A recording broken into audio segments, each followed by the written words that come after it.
Kivi je višegodišnja listopadna biljka koja se sve češće uzgaja u mediteranskim zemljama, ali može se uzgajati i u kontinentalnoj klimi na određenim mikrolokacijama.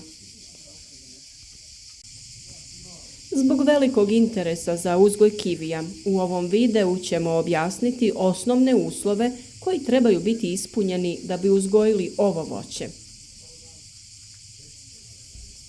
Ova biljka odlično se pokazala kao ukras, ali i zaklon od prejakog ljetnog sunca. Veoma bujna krošnja, a uz to u toku vegetacije ne opadaju plodovi ni listovi na tlo. Zbog toga se često i sadi u vrtovima i dvorištima, ali i zbog obilnog prinosa uzgaja se i plantažno. Ukoliko ste zainteresirani za uzgoj ove biljke, ostanite s nama do kraja videa i pokazati ćemo vam kako da sami uzgojite kivi. Pokazati ćemo vam kako posaditi, održavati, orezivati, prihranjivati, ali i kako kalemiti biljke koje ne donose plodove.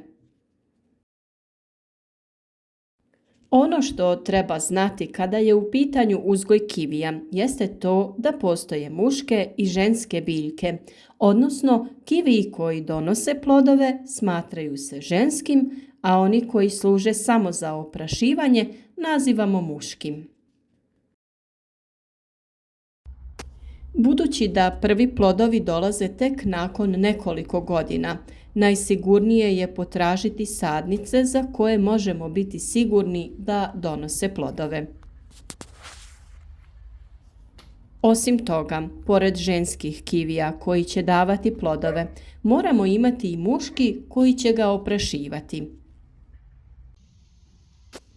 Mi najčešće nove biljke tražimo u rasadniku Drijen pored Zagreba, gdje smo kupili i nekoliko različitih vrsta kivija. Naš izbor ovaj put je bio zlatni kivi koji je malo drugačiji od klasičnog kivija i po izgledu ploda, a i po okusu. Kivi se inače sadi u jesen ili proljeće, otprilike na dubinu u kojoj je već bio, te mu se dodaje plodno tlo u prostor oko korijena. Važno je obilno ih zaliti, a na proljeće mu uz vodu dodati hranjivo na bazi fosfora za bolje ukorjenjavanje. Mi za tu namjenu uvijek koristimo hranjivo VP Fos, proizvođača Zoberbak. U proljeće je potrebno mlade biljke zaštititi od mraza, a najlakši način je upotreba agrila. To je prozračna tkanina koja može održati temperaturu 1 ili 2 stepena iznad vanjske temperature, što može biti presudno. Kada prođe opasnost od izmrzavanja, ukloniti ćemo višak izdanaka te ostaviti glavni izdanak ili dva od kojih ćemo formirati krošnju našeg kivija. U narednim godinama ćemo vršiti prorjeđivanje rezidbom. Prije nego opišemo način na koji se kivi orezuje, pokazati ćemo način kako da oplemenimo neki kivi koji ne donosi plodove. To naravno radimo kalemljenjem. Potrebno je naći reznice jednogodišnjih izdanaka i ukalemiti ih na biljku koja ne donosi plodove.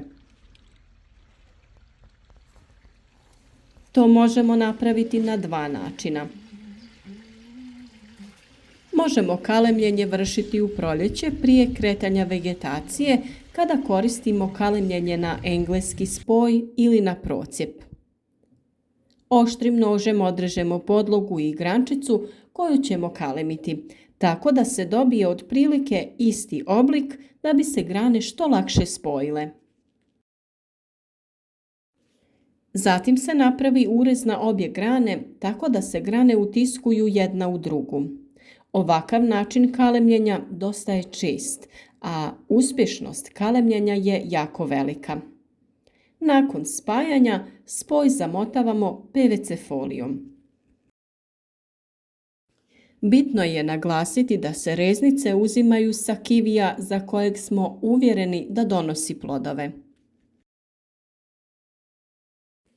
Drugi način kalemljenja kivija jeste na pupoljak, gdje se pupoljak na kojem je lisna peteljka skida sa grane kivija koji plodonosi, te se lijepi na identični urez na kori biljke koja ne daje plodove. Često vidimo pitanja da li sijani kivi može da daje plodove. Posijane sjemenke kivija jako brzo niču i već u prvoj godini možemo dobiti dobro razvijene biljke. Postoji mogućnost da neka od takvih biljaka bude plodonosna, ali za to ne možemo biti sigurni, pa ćemo svaku od njih ipak kalemiti. Kivi je biljka koja dobro uspijeva u umjerenim klimama bez oštrih zima. Gnojidba se vrši u jesen ili u proljeće, a uz odgovarajuća hranjiva moguće ih je prihranjivati i u druga doba godine. Gnojidba se treba vršiti više puta u manjim količinama. Budući da je kivi velik potrošač azota, odnosno dušika, potrebno je gnojidbu vršiti urea gnojivima ili onim koji sadrže veće količine azota. Po biljci se u početku daje oko 30 grama u 3 ili 4 doziranja, a kasnije možemo duplo povećati dozu. Pored gnojidbe treba obratiti pažnju i na navodnjavanje. Kivi je biljka koja slabo podnosi sušu i preporučuje se navodnjavanje kap po kap, a pored toga dobro dođe i rasprskavanje vode po listovima. Već smo rekli da se kivi orezuje već u prvoj godini, a i u svakoj narednoj. Na početku biramo odgovarajuće mladice te ih usmjeravamo u pogodnom smjeru. Kada se biljka razvije, tada se izdanci prorjeđuju. Svaka grana na sebi ima vegetativne i generativne pupoljke. Jedni daju plodove, a drugi daju nove izdanke koji će rađati u narednoj godini. Potrebno je držati ravnotežu te imati dovoljan broj pupoljaka koji će dati plodove, a uz to imati i dovoljno pupoljaka koji će nam dati novu vegetaciju. Broj ostavljenih pupoljaka ovisi od sorte, a većinom se ostavlja 4 ili 5 pupoljaka, pa se izdanci skraćuju na oko 40 do 50 cm. U toku ljeta vrši se i zelena rezidba kada se izdanci prorjeđuju da bi se obezbijedio protok svjetlosti do svih izdanaka i do plodova. Na taj način se odstranjuje i većina izdanaka, tako da se proljetno orezivanje treba obavljati u manjoj mjeri, a većina se provede u vegetaciji. Održavanje nasada kivija se vrši tako što se vrši plitka obrada tla. Budući da je korijen biljke dosta plitak, ne preporučuje se duboka obrada. Kivi je sklon umotavanju oko drugih biljaka ili konstrukcije na kojoj stoji, pa se zbog toga preporučuje da u prvoj godini vršimo pinciranje provodnice svakih 60 cm.